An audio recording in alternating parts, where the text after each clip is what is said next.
And now, a minister discovers Jesus' teachings in Abraham. The guest speaks. I want to thank you and Jerry and Esther for what you're doing because it's very powerful stuff, particularly this latest book, Ask and It Is Given. I'm a minister at a local church, and we're using your material, have been for some time. I have a question on beliefs. From what I've read, and from what I understand from my own being, beliefs are nothing but solidified old thoughts used over and over again till they become operational in you. Abraham. Thoughts you keep thinking. A thought that you activated so often that it became a dominant, activated thought. Yes. Guessed. It also seems to me that you can't change those beliefs, but you can just create a new one and operate on the new one. In other words, if I start operating from joy, and I maybe used to operate from rage, I can't operate from joy most of the time. But that rage still seems to be there. Once in a while I slip, catch myself, and move back. Abraham. Well, here's how it works. Every thought that you ever thought still exists, but every thought that you ever thought is not right now activated within you. It's like there are radio towers transmitting all kinds of signals all around you. Radio signals, television signals, cell phone signals, all kinds of signals are flowing through here right now. But you do not necessarily know those signals are here unless you turn on a receiver that receives one of them. It's your vibration that activates your receiver, which then makes you involved with whatever signals you've activated. You said something very good that we want to qualify just a little bit. You said you cannot necessarily change a thought or a belief, but you can choose a different one. And that is accurate. But we would like to say you might activate that thought pretty regularly, and the law of attraction will help you make it easy to keep activating that thought. But if you're wise enough to know that that activated thought does not feel very good, then you might choose a thought that feels slightly better than that one.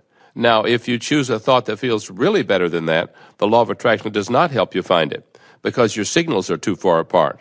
But if you choose a thought that feels slightly better, and you deliberately activate that, then what happens is that the newly activated thought becomes your vibrational set point or belief, and this other one sort of diminishes. In time, it may not come again at all. As you are consciously reaching for the better and better and better feeling thought, what happens is you sort of deactivate those other unwanted thoughts. Now, we want to be clear about this. You cannot really deactivate a thought. That's what you're saying. You cannot deactivate that thought, but you can activate that other thought. And the more often you activate that other thought, then the easier that thought and other thoughts like that thought come to you. So let's say you've done that. You've worked. You feel on the whole better and better and better. Then something happens that has not happened in a while, and you see it on television, and it causes you to focus, and it causes you to activate a thought that has not been activated in a long while. Well, do not panic. Just understand that something happened that activated that thought. And if you will reach for a thought that feels a little better, you can move yourself into another place. And in fact, that's what bridging beliefs really is. One subject at a time, you just reach for a better feeling thought. Reach for a better feeling thought. Let us say that there are 100 different subjects that you activate often that are sort of negative activations. But one at a time, you make yourself feel better. So now you have about 50 of them that feel pretty good, and then 50 of them that do not feel so good. But one at a time, 49 and 48 and 47, you reach for a better feeling thought. And in time, you have 90 things that mostly you feel good about. And only a few things, like maybe taxes or the government bombing people or tsunamis, big things that really do not have much to do with you personally on a day-to-day basis, but they bother you when you look at them. And one at a time, you make a decision to line up with it, and make a decision and line up with it until before you know it, you're in alignment, because you've made the emotional journey, which is easy, as opposed to the action journey, which is impossible in many cases. Now you've brought yourself consistently into alignment with feeling good. So then a question is, could I reach the place where I've trained myself into feeling so good that nothing would ever happen that would make me feel bad again? And we say, who cares? You have the ability to make that feel good too.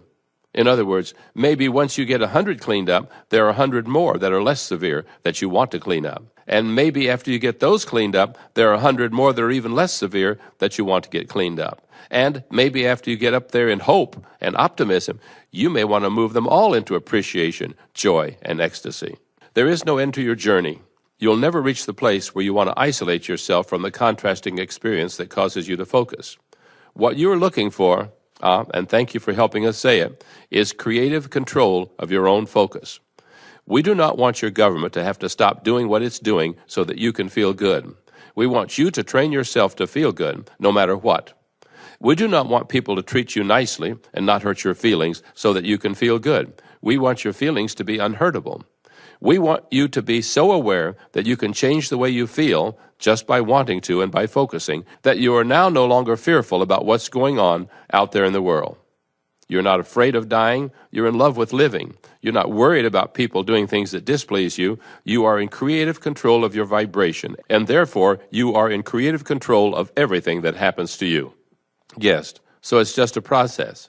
Abraham, it's a never-ending, joyful process. That is why if you are in one of these lower vibrations where it feels like fear, anger, or rage, do not beat up on yourself. Say, my blessed guidance system is letting me know that I have some old stuff activated, and it does not matter.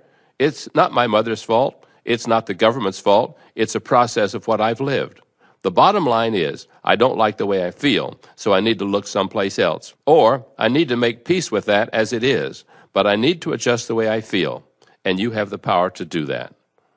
When you show yourself that you have the power to do that, then and only then are you really free, because no one can bestow this freedom to you. Freedom is bestowed. In other words, it's the basis of this universe. You are so free that you can choose bondage. You are free, but the only way you will ever perceive that freedom is by understanding that you have the ability to feel good no matter what. And when you reach that place where fear is gone, you are in that place of freedom. Now you can go anywhere. Now you can have a wonderful time no matter what, you see? Guest, thank you very much. There's a group of scholars called the Jesus Seminar who've isolated what they believe Jesus really said, and it condenses down to a few pages. And when I read just that, what they say, it's obvious that he was teaching exactly what you're teaching. Abraham said, same energy. Jerry has a friend who speaks mostly just Spanish, and Jerry wanted to convey to him his love and appreciation. So Jerry wrote a long letter in English and took it to another friend who speaks Spanish and had it translated into Spanish. He gave the letter to his friend, who was most appreciative. Then, a few weeks later, Jerry had the letter still with him and met another person who was a translator of English and Spanish. So he had the same letter translated, now from Spanish back into English. And when he read the letter, he hardly recognized it. The guest said, that is exactly what happened. Abraham. Jerry said, this is just one letter that went to one person and then to one other. Can you imagine? These two translators had no intentions other than to do their best to convey the message, and with no ulterior motives, or empires that they were trying to direct or guide, or anything. And so, it's no wonder that those scholars have whittled the teachings down to just a few words. Most of them have been enormously distorted or omitted to serve the purpose of whoever was in the moment doing the redeciphering. And that's why we do not think that it's a good idea for you to count on Esther's translation either. We think you should get your own.